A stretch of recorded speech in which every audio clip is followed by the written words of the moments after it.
Looking at the recently concluded Copa America and European Championships, and outside of who won and who lost the titles, perhaps the most conspicuous take from these tournaments was the obvious and undeniable changing of the guards.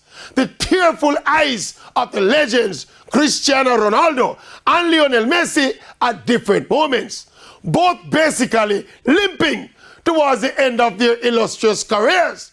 And by contrast, the emergence of the next generation of stars such as Lamine Yamal and Nico Williams, who basically led Spain to the European title. Messi and Ronaldo have been doing it for decades. Ronaldo looks more like a liability than an asset to a Portugal team that exited early.